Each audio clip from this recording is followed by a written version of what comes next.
If I gave you a completely free afternoon, with no obligations and no one to please, would you even know what to do with it?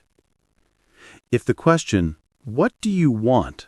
fills you with a sense of blank panic, this conversation is for you.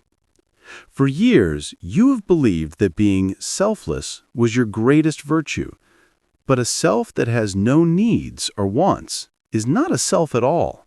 It is a ghost animated by the needs and desires of others. The truth is, your desires are not selfish. They are the voice of your life force. They are the whispers of your soul. For the people pleaser, the muscle of wanting has simply atrophied from lack of use. Today, we begin a gentle program of physical therapy for your soul. First, we will understand the critical difference between the heavy shoulds of the mind and the light, joyful wants of the soul. Then, I will guide you through a gentle 3-level process to reawaken that wanting muscle, starting with the smallest of curiosities. And finally, we will create a simple, playful practice to give you permission to rediscover your own capacity for purposeless joy. This is your invitation to move from a life lived by default to a life lived with conscious, joyful intention. To begin this joyful adventure of rediscovery, share your readiness in the comments below.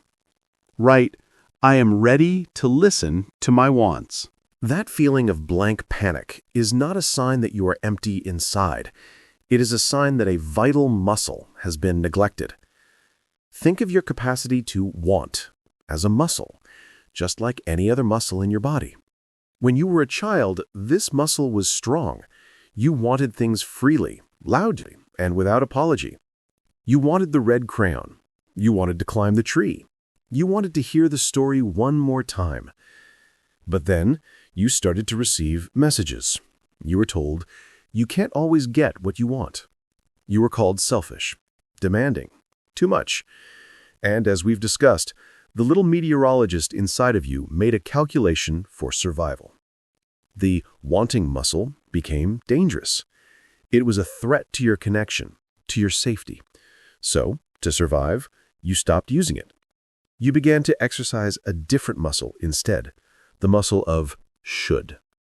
And over the years, the wanting muscle atrophied. It grew weak from disuse, while the should muscle became incredibly, powerfully, exhaustingly strong. This is the key to understanding your inner world. You are not a person without desires. You are a person who has become fluent in the language of should and has forgotten the native tongue of want.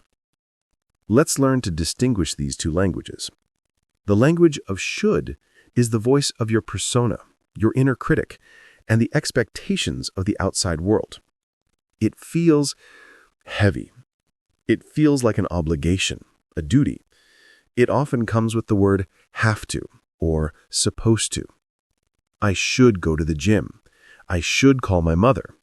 I should finish this project. These are not necessarily bad things, but the energy behind them is one of force, of pushing, of external validation.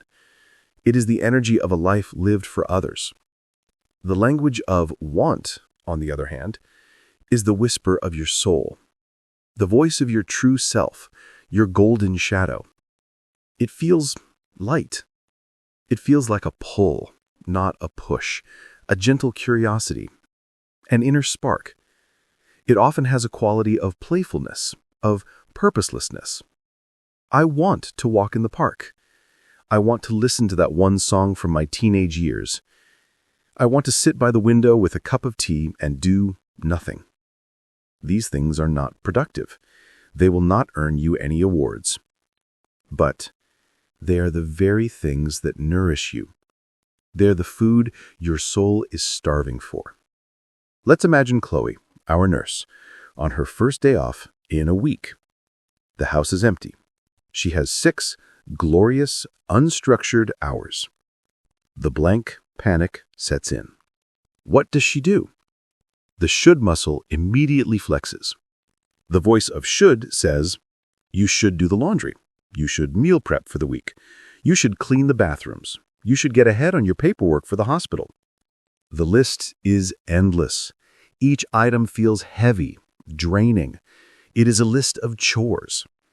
But if Chloe were to pause, to take a breath, and to listen for the faint, almost inaudible whisper of the atrophied, wanting muscle, what might she hear? The whisper might be so small she would almost dismiss it. It might say, I want to sit in the sun on the back porch for 5 minutes. That's it. It's not a grand passion. It's not a life-changing mission. It is a simple, sensory, soul-level need. The need for warmth, the need for quiet, the need for being, not doing. For the recovering people-pleaser, this is the entire practice. It is learning to hear that tiny whisper of want underneath the deafening roar of should. The reason this is so hard is because the inner critic, the guardian of the old system, immediately attacks that whisper. The moment Chloe thinks, I want to sit in this sun, the critic pounces. It says, that's lazy. That's a waste of time. Look at how much you should be doing. And for years, that critic has always won. She has obeyed the should and abandoned the want. And that is why she is so exhausted. She has been feeding her life with stones instead of bread. The journey back to your true needs does not begin with a grand quest to find your purpose. That is too big. It is too intimidating. It will only activate the critic. No. The journey begins with the smallest, most non-threatening of questions. It begins with the gentle work of physical therapy. And we will start with the lightest weights imaginable. We will not ask the big, overwhelming question, what do you want to do with your life? We will start by asking, what does your body want right now? And that is the gentle exploration we will begin next. The journey back to your wants does not begin with a grand pronouncement. It begins with a whisper. And to hear a whisper, you must first become very, very quiet. We're not going to ask the overwhelming question, what is your life's purpose? That is like asking someone who hasn't walked in a year to run a marathon. It is too much. It will only invite the inner critic. Instead, we will approach this gently, playfully, and in 3 distinct levels of depth. Think of it as learning to listen again, starting with the simplest sounds. Level 1 is the most fundamental. It is the sensory wants. This is about reconnecting with the simplest, most immediate wisdom you have, the wisdom of your body. For years, the people-pleaser has treated their body like a machine to be pushed, a beast of burden for the will of should. Today, we begin to treat it like a wise, sensitive animal. The practice is to start asking your body simple, binary questions throughout the day. Questions that have nothing to do with productivity and everything to do with immediate physical well-being. For example, when you are at your desk, pause and ask, body, right now, do you want to stretch or do you want to stay still? When you go to the kitchen, ask, body, do you want a warm drink or a cold one? When you get in the car, ask, body, do you want silence right now or do you want music? Notice how simple these questions are. There is no great philosophical weight to them. You are simply practicing the act of asking and listening for the subtle pull in one direction or the other. You are rebuilding the neural pathway between your conscious mind and the wisdom of your physical self. You are strengthening the atrophied wanting muscle with the lightest weight imaginable. Let's imagine Chloe, our nurse at the hospital cafeteria. For years, she has always gotten the same sensible salad for lunch, because she should eat healthy. But today, she tries this new practice. She pauses. She asks her body, "What do you actually want?" And she listens. And the whisper that comes back surprises her. "I want the warm soup." It's not the healthiest choice. It's not the most logical choice. But it is the body's choice, the soul's choice. And as she eats the soup, she feels not just the warmth in her stomach, but a flicker of a new feeling. The feeling of self-attunement. The quiet joy of being listened to. Once you have practiced listening at the sensory level, you can move to the next layer. Level 2. The curiosity wants. These are the small sparks of interest, the gentle pulls of fascination that have no purpose other than themselves. The inner critic despises curiosity because it cannot be measured or monetized. And that is precisely why it is so healing. The practice here is to become a detective of your own delight.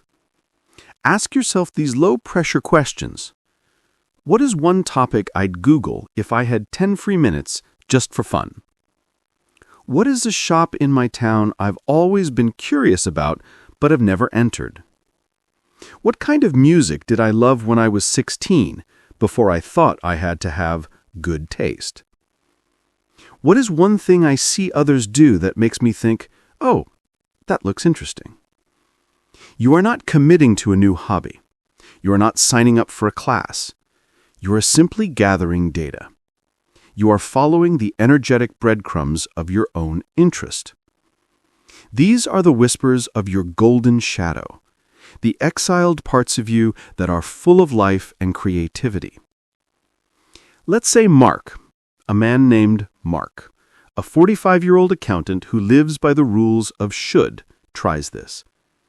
He asks himself what he's curious about, and he remembers that as a boy, he loved building model airplanes. The critic immediately jumps in. That's childish, a waste of time and money.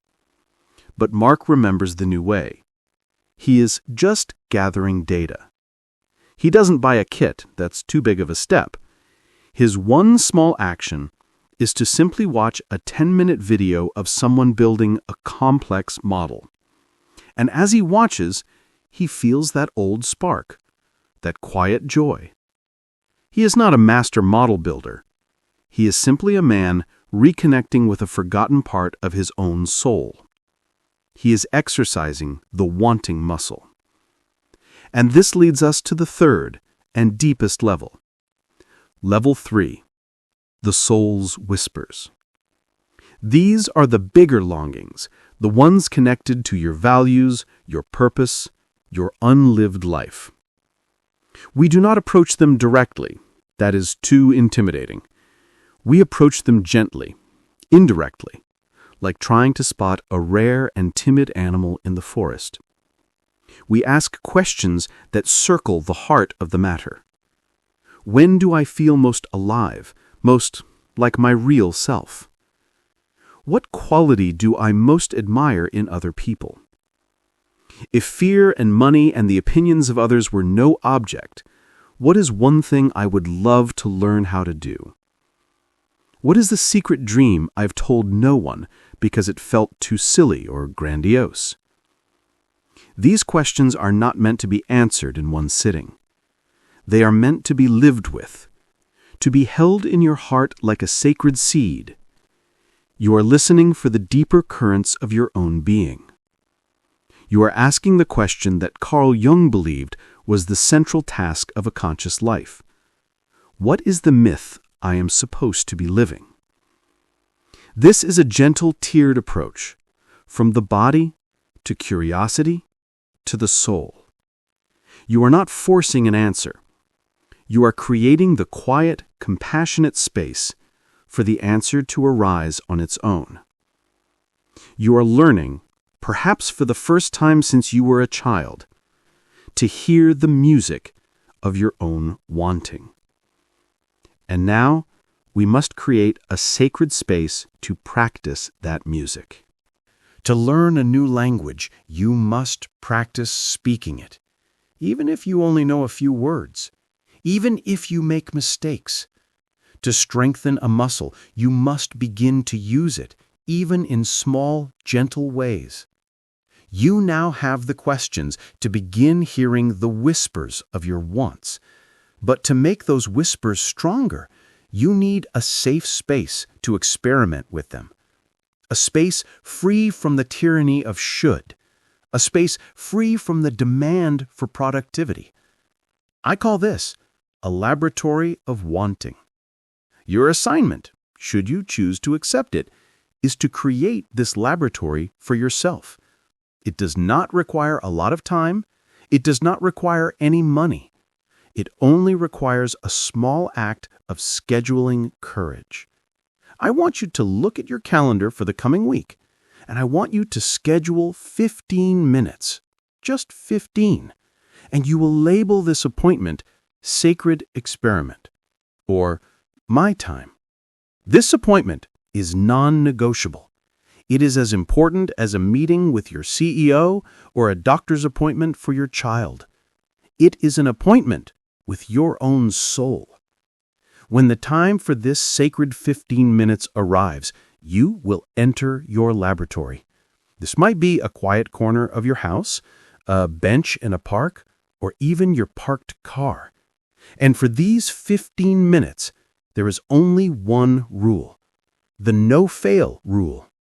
The rule is there are no shoulds, and there is no wrong answer. The only question you will ask yourself is the one we have been practicing. What do I, my body, my soul, feel like doing just for me right now? And then you listen. And you honor the whisper, no matter how small or unproductive it may seem. If the answer is, I want to lie on the floor and stare at the ceiling, then that is the sacred work for today. If the answer is, I want to listen to one sad song on repeat, then that is the medicine your soul is asking for. If the answer is, I want to draw circles on a piece of paper with a purple crayon, then that is your masterpiece. Let's imagine Chloe. It's her first sacred experiment. She has 15 minutes before she has to pick up her kids. She sits in her quiet living room. The list of shoulds is screaming in her head. You should be folding laundry. You should be checking emails. She takes a breath. She remembers the no-fail rule. She asks the question, what do I want? The first answer is nothing. Just silence. Blank panic. The muscle is weak. She waits. She listens more deeply. And then a tiny, fragile whisper emerges. I want to look through that old photo album in the bottom of the closet. The critic immediately attacks. What a waste of time! That's sentimental nonsense! But today, Chloe does something different. She gently thanks the critic for its concern, and she gets the photo album anyway. She sits for 10 minutes, looking at pictures of herself as a little girl, a girl with bright, curious eyes, who had not yet learned the heavy weight of should. And for the first time in a long time, she feels a quiet, uncomplicated tenderness for herself. She has not solved any problems. She has not checked anything off her to-do list, but she has nourished her soul. She has successfully completed her experiment. This practice is not about finding your one great passion. It is about the radical act of honoring your own small, authentic desires. It is about proving to yourself in tiny, manageable increments that your wants are valid, that they matter, and that it is safe to listen to them. Now, to make this even more real, we will take one final step. We will move these discoveries from the abstract to the concrete. This is the practice of the want list. I want you to open a new page in your journal or a new note on your phone, and at the top, I want you to write the title, My Want List. And then, based on the questions we explored in the last section, the sensory wants, the curiosity wants, the soul's whispers, I want you to write down 5 to 10 things that you want, without judgment, without censorship. They can be big or small, free or expensive, silly or profound. Your list might look something like this: to drink a really good cup of tea without doing anything else, to read a chapter of a novel, to learn how to identify 3 types of birds in my neighborhood, to take a pottery class, to travel to Ireland one day. Just let the list flow. This is not a to-do list. It is a permission slip. It is a dream inventory. And once you have your list, here is the final crucial step of our practice for today. Step 1, look at your list. Step 2, choose the one smallest, easiest, most achievable thing on that list, the one that requires the least amount of time, money, or planning. For Chloe, it might be to drink a really good cup of tea without doing anything else. Step 3, and this is the most important, schedule it. Put it in your calendar for this week. Make it real. This is how you rebuild the atrophied muscle. You are proving to your inner child and your nervous system that a want is not a dangerous fantasy. It is an achievable reality. You are building back the trust with yourself, one small, honored desire at a time. You are learning, step by gentle step, to speak your soul's native tongue once again. Today, we have embarked on a gentle rebellion, a quiet, joyful rebellion against the tyranny of should. We have learned that the blank panic you feel when asked what you want is not a personal failing, but the predictable symptom of a wanting muscle that is simply atrophied from a lifetime of service to others. We have learned to distinguish the 2 languages that compete for our attention: the heavy, draining language of shoulds spoken by the inner critic and the outside world, and the light, energizing language of wants whispered by the soul. This journey of rediscovery is not a demanding quest for a grand purpose. It is a gentle, tiered practice of listening, starting with the simplest wisdom of our own bodies: the sensory wants, the curiosity wants, and the deeper soul's whispers. You now have a laboratory for this practice, the sacred 15 minutes, a non-negotiable appointment with yourself governed by the beautiful no-fail rule. And you have a way to make these discoveries real: the want list, a permission slip to dream, and a commitment to honor one small, achievable desire. This is how the healing happens. This is how you come home to yourself. You do not need to figure out your entire life today. You just need to figure out if your body wants tea or coffee. You do not need to find your ultimate passion. You just need to allow yourself to be curious for 5 minutes. You are not abandoning your responsibilities. You are finally beginning to nourish the person who has been carrying them for so long. As Carl Jung taught, the privilege of a lifetime is to become who you truly are. This practice, this gentle art of listening to your wants, is the very essence of that journey. You are not being selfish. You are becoming yourself. But as you begin this beautiful practice, as you start to listen to your soul's whispers and act on them, as you begin, perhaps for the first time, to put your own needs and desires on the map of your life, you will begin to change. You will begin to radiate a new energy of self-possession. And when you change, the people around you, the systems you are a part of, will notice. And not everyone will celebrate the new you. The old dance will be disrupted. Some may feel confused. Some may feel threatened. Some may push back. So what do you do when your newfound authenticity is met with resistance? How do you stay true to yourself when others don't like the changes you're making? That is the deep and very practical territory we must navigate next. It is the art of dealing with pushback. And that is the essential conversation we will have next time. For this week, your invitation is a joyful one. It is to begin your own sacred experiment. Create your want list. Choose one small, beautiful thing and schedule it. To make this intention real and to inspire all of us who are also learning to listen to your wants, I invite you to share just one small thing from your list in the comments below. Is it a cup of tea? A walk in the park? 5 minutes of a favorite song? Let us celebrate these small acts of self-reclamation together. Thank you for honoring the whispers of your soul.